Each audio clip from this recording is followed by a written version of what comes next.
Cobaan, saudara. Kalau sudah tahu di sana ada cobaan, jangan datang. Hindari. Kalau di sana pengajaran yang bisa menggoyahkan imanmu, hindari. Miliki di mana kau harus berada dalam sebuah pengajaran yang benar. Perhatikan baik bahwa di dalam firman Tuhan ini, di dalam Kisah Rasul pasal 4, ada sebuah pernyataan yang dibuat oleh Petrus setelah menyembuhkan seorang lumpuh di pintu bait suci. Ayat ini menyatakan bahwa keselamatan tidak dapat ditemukan di dalam siapapun selain di dalam Yesus Kristus. Tidak dapat ditemukan dimanapun kita mencari. Kita mau keliling dunia dimanapun, tidak ada keselamatan selain di dalam Yesus. Saya suka satu pujian seorang mantan Indonesian Idol, tapi sekarang dia menjadi seorang pelayan. Ini lagu ciptaan dari papanya, dan lagu itu memberkati saya. Bukalah setiap buku suci yang ada, bacalah sabda yang tertulis. Hanyalah Yesus yang berani berkata, akulah jalan dan kebenaran.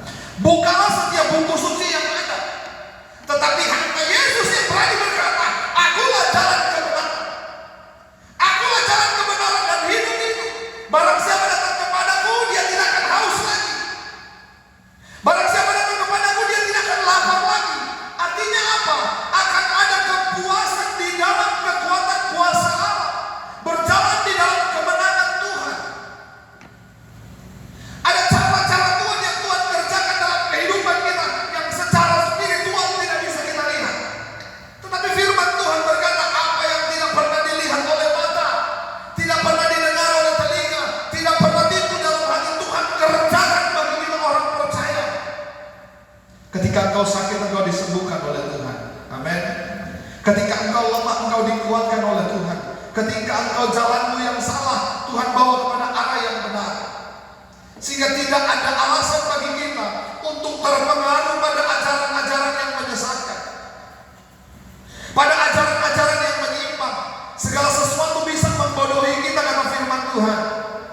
Dunia ini bisa membodohi. Akan ada pengajar-pengajar palsu kata firman Tuhan, dan akan ada orang-orang yang akan datang mengumpul para pengajar-pengajar hanya untuk mengenakan telinga. Sehingga saudara, jangan heran ada begitu banyak gereja khotbahnya selalu berkata. Kenapa? Mau mengenakan telinga. Saya bukan berarti mengatakan itu salah, tidak. Tapi satu gereja yang sudah tidak menyatakan tentang keselamatan dan dosa, sudah tidak berani menemplak tentang hal-hal yang salah, maka gereja itu mulai keliru dengan Tuhan. Gereja itu mulai keliru dengan Tuhan. Lihat Petrus dan Yohanes, mereka tidak perlu, mereka mau disenangi oleh para imam-imam kepala pada waktu itu. Mereka tidak peduli. Mereka mau ditolak orang banyak, mereka tidak peduli. Yang penting yang mereka tahu, yang mereka senangkan adalah Tuhan. Amin. Haleluya. Orang boleh menolak kita, saudara, tapi jangan sampai Tuhan yang menolak saya dan saudara. Sekarang kan kalau khotbah berkat, orang suka dengar kalau dibilang berkat, Anda akan diberkati bukan lagi ekor tapi menjadi kepala. Serentak menjawab amin. Iya kan? Dan saya bersyukur kepada Tuhan bahwa saya sebagai hamba Tuhan, sebagai pelayan Tuhan, bukan berarti saya Kristen dari kecil dan menjadi hamba Tuhan, bukan. Tapi saya percaya bahwa Alkitab adalah panduan kekristenan, iman kekristenan, mengarahkan kita kepada Kristus. Bahwa Alkitab adalah buku yang paling jujur, buku yang paling terbuka, buku yang tidak menutupi dosa, buku yang tidak menutupi kegagalan, buku yang tidak menutupi pelanggaran. Perhatikan baik, dosa Daud dibukakan oleh Alkitab, dosa Abraham dibukakan oleh Alkitab, kesalahan Adam dan Hawa dibukakan oleh Alkitab, kesalahan para rasul dibukakan oleh Alkitab, kesalahan para imam-imam di zaman lalu dibukakan oleh Alkitab. Semua terbuka. Kegagalan mereka Tuhan katakan, keberhasilan mereka pun Tuhan katakan. Sehingga kita harus membagi tiga hal dalam unsur Alkitab. Lihat informasi, pengajaran, dan di mana itu firman Tuhan. Informasi berbicara tentang sejarah Alkitab,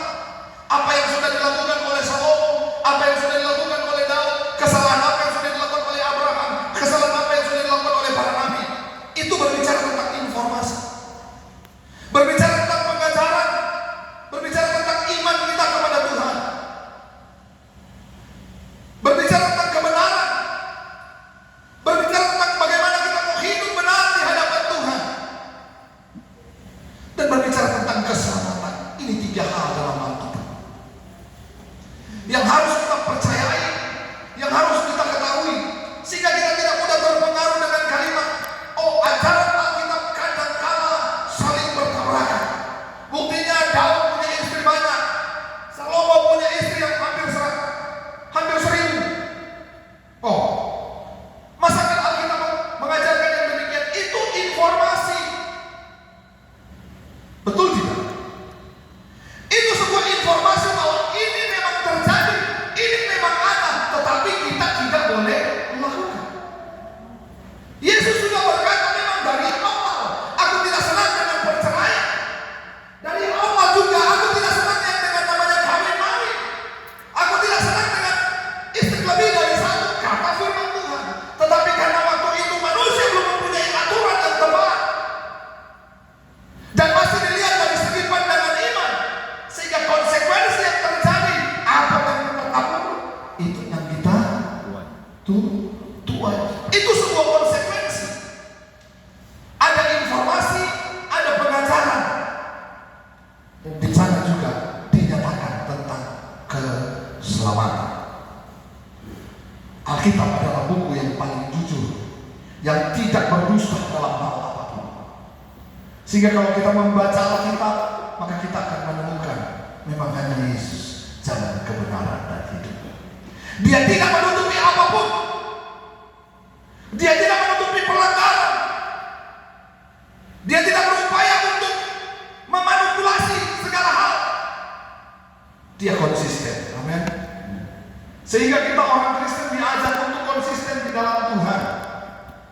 Integritas secara spiritual harus kita miliki. Kalau kita setia kepada Tuhan, dalam perkara-perkara apapun kita pasti setia. Kalau kita benar-benar cinta Tuhan, maka dalam hal apapun kita akan cinta.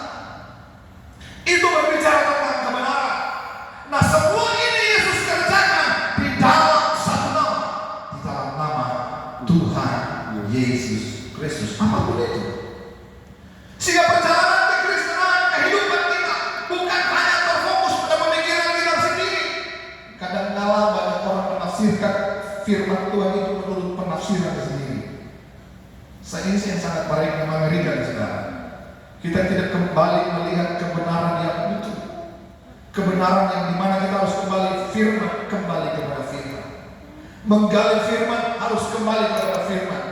Karena saya mau katakan begini, tidak ada satu manusia pun yang mampu menggali kebenaran firman Tuhan dengan akal dan logika manusia. Bukan firman Tuhan kalau bisa ditangkap dengan logika manusia, itu bukan firman. Perhatikan baik. Ketika Yesus datang menjadi manusia, masuk akal? Nggak masuk akal. Amin. Kalau Tuhan jadi manusia, masuk akal nggak? Nggak masuk akal. Betul tidak? Nggak masuk akal. Di luar nalar. Kenapa Pak dia mau jadi manusia? Dia Allah. Sudah enak di surga. Kenapa harus menjadi manusia?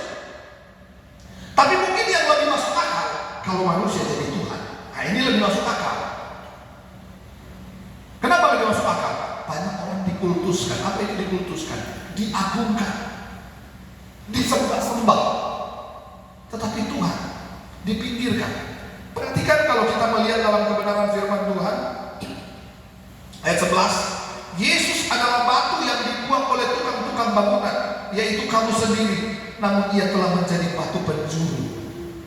Terpinggirkan, dibuang, disalibkan, dihina, tidak dianggap.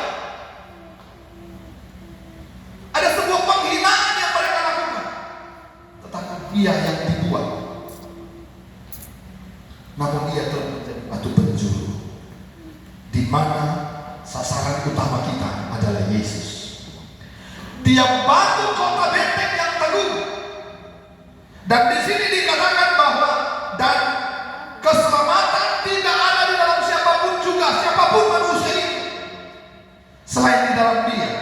Sebab di bawah kolong langit ini tidak ada nama lain yang diberikan kepada manusia yang olehnya kita dapat diselamatkan. Dan saya mau katakan begini, kita boleh dibenci oleh manusia karena kebenaran, tetapi kita tidak akan pernah dibenci oleh Tuhan oleh karena kebenaran yang sama. Amin. Jangan sampai kebenaran di dalam dirimu engkau dustakan hanya untuk menyenangkan hati orang. Perhatikan baik.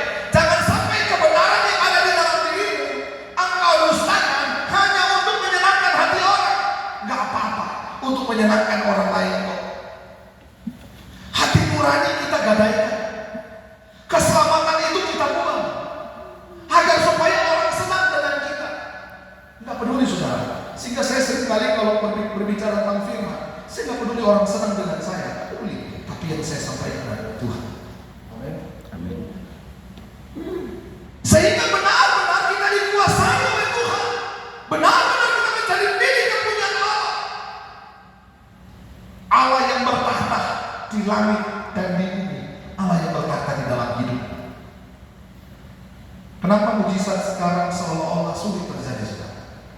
Sulit. Kenapa? Karena manusia banyak kali menilai Tuhan secara logika.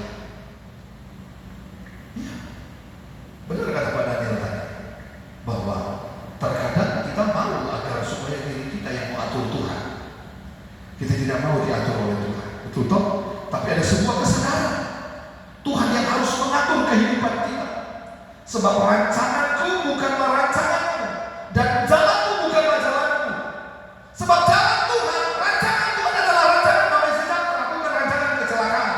Tapi kalau kita sudah atur rancangan sendiri, kadang-kadang sudah celaka baru menyesal di depan. Tuhan, kalau begitu saya nggak kuat, saya nggak lakukan. Kita terjebak pada sebuah kebenaran yang boleh dibilang pada pembenaran diri yang palsu dengan kebenaran, pada pembenaran diri yang palsu. Kita mungkin tidak terpengaruh dengan ajaran palsu, tapi kita terpengaruh dengan pemikiran dan hati yang palsu. Kan bisa begini Tuhan, kan bisa begitu. Siapa tahu kita seolah-olah Tuhan itu kita ajak kompromi, kompromi dengan pelanggaran kita, kompromi dengan dosa kita. Kan nantinya juga begini Tuhan, namanya juga saya manusia biasa Tuhan. Ya namanya masih daging. Saya mau katakan begini, saya masih daging sebenarnya, masih daging. Tapi saya berhenti berkata bahwa saya masih daging. Kenapa? Memang Paulus berkata kita memang hidup di dalam daging. Tetapi bukan lagi aku sendiri, melainkan Kristus yang bekerja di dalam aku. Paulus berkata Tuhan cabut duri dalam dagingku. Tetapi apa jawab Tuhan? Cukuplah kasih karuniamu kepadaku. Sehingga Paulus tidak tinggal pada pembenaran diri yang palsu. Hati-hati saudara, kadang-kadang kita terjebak dengan logika perasaan kita. Firman nggak pakai perasaan, nggak pakai. Yang di atasnya, tidak di atas, tidak. Dosa-dosa, pelanggaran. Dipulihkan, diberkati ya diberkati. Berjalan dengan Tuhan, ya berjalan dengan Tuhan. Di luar Tuhan binasa, itu firman Tuhan. Firman Tuhan mengatakan Lex, aku masih lagi. Nggak begitu Tuhan. Dia Allah yang penuh kasih, dia juga Allah yang adil. Nah, kenapa saya berbicara tentang ini? Karena kita harus tahu bahwa ada pengajaran palsu, ada perasaan yang palsu. Tuhan itu kasih Pak Pendeta. Ya, namanya juga saya sudah berbuat kesalahan, tapi Tuhan ampuni. Ya Tuhan ampuni. Benar. Tapi Tuhan itu juga adil. Betul tidak? Kalau bicara tentang kasih Allah, maka kita akan berbicara tentang kasih dan keadilan. Itu baru kasih yang benar. Sehingga selalu saya mengatakan kasih itu menyakitkan. Sebab di ujung cemeti ada emas. Cambukan itu menyakitkan. Tetapi cambukan itu akan menyadarkan kita bahwa kita sudah ada di jalan yang salah. Nah hari ini jika hal-hal yang mempengaruhi kehidupan kita, mungkin bukan pengajaran yang palsu, mungkin bukan pengajaran-pengajaran yang menyesatkan, tapi ada perasaan dan pikiran yang palsu yang mulai menyesatkan kita, yang mulai mengarahkan kita pada sebuah pandangan mengkalkulasi Tuhan secara ukuran manusia. Nah, pagi hari ini firman Tuhan sudah berkata kepada kita bahwa di dalam keselamatan Tuhan yang sudah diberikan dalam kehidupan kita, maka dalam keselamatan itu tidak ada di dalam siapapun juga selain di dalam Dia. Sebab di bawah kolong langit ini tidak ada nama lain yang diberikan kepada manusia yang olehnya kita dapat diselamatkan. Marilah kepadaku semua yang letih lesu dan berbeban berat, aku akan memberikan kelegaan kepadamu. Artinya apa? Ada hal-hal yang mungkin membebani kehidupanmu, yang menghambat hubunganmu dengan Tuhan. Saya mengatakan firman Tuhan berkata, keselamatan hanya di dalam Yesus. Datanglah kepada Yesus. Firman Tuhan juga berkata, carilah dahulu kerajaan Allah dan kebenaran, maka semua akan ditambahkan kepadamu. Apa yang akan ditambahkan? Ada hal-hal yang akan Tuhan berikan. Makan dan minummu diberkati, kehidupanmu diberkati, perjalanan-perjalanan hidupmu akan ditolong oleh Tuhan. Tapi yang menjadi persoalan, adakah engkau datang pada batu penjuru yang dibuang itu? Sehingga kita tidak mengikuti perasaan kita. Kita tidak begitu logika kita. Sebab firman Tuhan bukan bicara logika. Firman Tuhan bukan bicara perasaan, tapi firman Tuhan bicara kebenaran. Dan saya percaya saudara-saudara diberi